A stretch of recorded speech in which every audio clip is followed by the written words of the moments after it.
তার প্রথমে তিনি বলেছেন মুদনিমুল খামর, যারা নিয়মিত বিড়ি তামাক জর্দা সিগারেট গুল নেশাদার দ্রব্য খায় পান করে। তারপরে তিনি বলেছেন ওর রাজলাত, পুরুষের বেশধারী নারী, ওদের প্রতি জান্নাত হারাম। তারপরে তিনি বলেছেন দায়ুস, দায়ুস কে? আল্লাযী ইউকিরু ফিআল খাবাসা, যে তার বাড়িতে বেহাইয়ের সুযোগ দিয়েছে সে হলো দায়ুস। দেখুন, আপনি মনে কষ্ট নিয়েন না।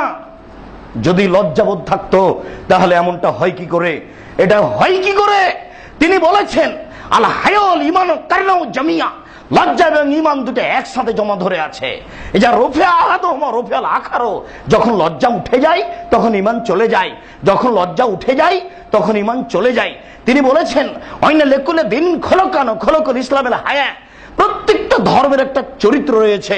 ইহুদি ধর্মের একটা চরিত্র রয়েছে, বৌদ্ধ ধর্মের একটা চরিত্র রয়েছে, হিন্দু ধর্মের একটা চরিত্র রয়েছে, আর মুসলমান ধর্মের এক চরিত্র হচ্ছে লজ্জা। ইসলাম ধর্মের চরিত্র হচ্ছে লজ্জা, ইসলাম ধর্মের চরিত্র হচ্ছে লজ্জা। তাই তো তিনি বলেছেন আলা হায়াবিল ঈমান ওয়াল ঈমান ফিল জান্নাহ, লজ্জাই হচ্ছে ঈমান, ঈমানই হচ্ছে জান্নাত। লজ্জাই হচ্ছে ঈমান, ঈমানই হচ্ছে জান্নাত। আর ঈমান নেই যার, লজ্জা নেই তার, লজ্জা নেই যার, জান্নাত নেই তার। ঈমান নেই যার, জান্নাত নেই তার। কেমনে আপনার চোখের সামনে আপনার মেয়ে এইভাবে প্যান্ট পরে আর এইভাবে নগ্ন পোশাক পরে চলবে কেন? একজন হলেও নিরাশা হবেন না। নিরাশা হবেন কেন? পৃথিবী কারোর জন্য আল্লাহ লিখে দেননি, কাজে আপনার চলতে অসুবিধা হবে। এই সব ভুল দিন রাত আপনাকে বলে আসছি। ইব্রাহিম আলাইহিস সালাম তার স্ত্রীকে বললেন সারা মা আলাল আরজে মুমিনুন গায়রি ও গায়রুকে, এই বিশাল পৃথিবীতে মাটির উপরে আমি আর তুমি ছাড়া কেউ মুসলমান নেই, কোনো মুমিন নাই। ইব্রাহিম আলাইহিস সালামের চলে, আপনার চলে না?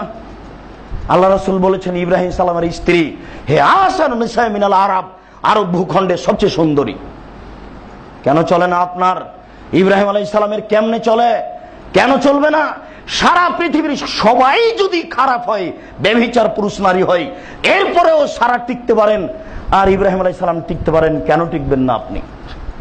আমি তো আপনাকে বলছি এই সমাজেই আর সারা ওই কথা বলেছিলেন যে কথা আপনাকে আমি শতবার বলেছি। এই মাটির উপরেই সবাই যখন স্বৈরাচারী, সবাই যখন জেনাচার, জেনাকার, মাঠ যখন অন্যায় অবিচারে পরিপূর্ণ, তখনই নির্জন ঘরে ডেকে স্বৈরাচারী শাসক সারাকে বলেছিল তোমার সাথে আমি জেনা করতে ইচ্ছুক বলে হাত বাড়িয়েছিল। তখনই তো সারা বলেছিল এই থামো, আগে ওযু হবে, 2 রাকাত সালাত হবে, তারপরে কোনো কথা। সারা ওযু করে 2 রাকাত সালাত আদায় করে স্বৈরাচারী শাসককে মুখের উপরে নিয়ে বলেছিলেন নির্জন ঘরে, আল্লাহ তুমি যদি জেনে থাকো আমানতু বিকা ওয়া রাসূলিকা, আমি সারা তোমাকে বিশ্বাস করি আর তোমার নবী ইব্রাহিমকে বিশ্বাস করি। ওয়াসানতু ফারজিল্লাহ জাওজি, আমার লজ্জা স্থানকে আমার স্বামী ছাড়া জিন্দেগিতে কাউকে কোনোদিন ব্যবহার করতে দিনি। এই 3টা কথা যদি আমার ঠিক হয়ে থাকে, আমি তোমাকে বিশ্বাস করি, আমি তোমার নবী ইব্রাহিমকে বিশ্বাস করি, আমার জিন্দেগিতে আমি লজ্জা স্থানকে আমার কাউকে ব্যবহার করতে দিনি ইব্রাহিম ছাড়া। এই 3টা কথা যদি ঠিক হয়ে থাকে, 3টা কথা, তাহলে নির্জনে স্বৈরাচারী শাসক যেন আমার গায়ে হাত লাগাতে না পারে।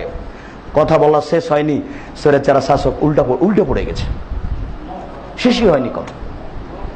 তাহলে এটা ছিল তার ইমানের ক্ষমতা। আপনি এই সমাজকে দেখে ঘায়েল হয়ে যাচ্ছেন কেন? বাসা থেকে বের হতে দেখছেন নারী মাঠে ঘাটে বসে আছে, যেখানে সেখানে বসে আছে। হাদিসের ওই বাক্যটা বাস্তবে খুব কঠিন, আমরাও বুঝতে পারি না। আয়েশা রাদিয়াল্লাহু তাআলা আনহা বলেন যে মুহাম্মদ সাল্লাল্লাহু আলাইহি সাল্লাম আমার উরু রানের উপরে মাথা দিয়ে ঘুমাতেন। উরু রানের উপরে মাথা দিয়ে যদি আপনার কেউ রানের উপরে মাথা দিয়ে ঘুমায়, তাহলে 3 থেকে 5 মিনিটের পরে আপনি একটু কষ্টের মধ্যে পড়ে যাবেন, মনে হবে যেন বসে থাকতে কেমন কেমন লাগছে, একটু কষ্ট হচ্ছে। আল্লাহ রাসূল আয়েশার উরু রানের উপরে মাথা দিয়ে ঘুমিয়ে গেলেন, ঘন্টা ঘন্টা বসে থাকেন। এটা কেমনে হয়? এই বাস্তবতা আপনার স্বামী স্ত্রীতে কোনোদিন হয়নি। আমি বাস্তব দেখছি এ কথা নয়, দৃশ্য চোখে, তাই বলছি। আপনি একটু, আমি তো ঢাকা তেমন চিনি না, এই রাস্তা দিয়ে হেঁটে যাই, সংসদ ভবনের সামনে দেখতে পাই, এই যে দেখেন যুবক যুবতীর উরু রানের উপরে মাথা দিয়ে ঘুমিয়ে আছে, ঘন্টার ঘন্টা আছে। এটা মানুষের স্বামী স্ত্রীর জীবনে এখন হয় না। ওরা বাস্তব দেখাচ্ছে জাতি কত নিচে নেমে গেছে। ওটা আপনার মেয়ে, ওটা কোনো হিন্দুর মেয়ে নয়।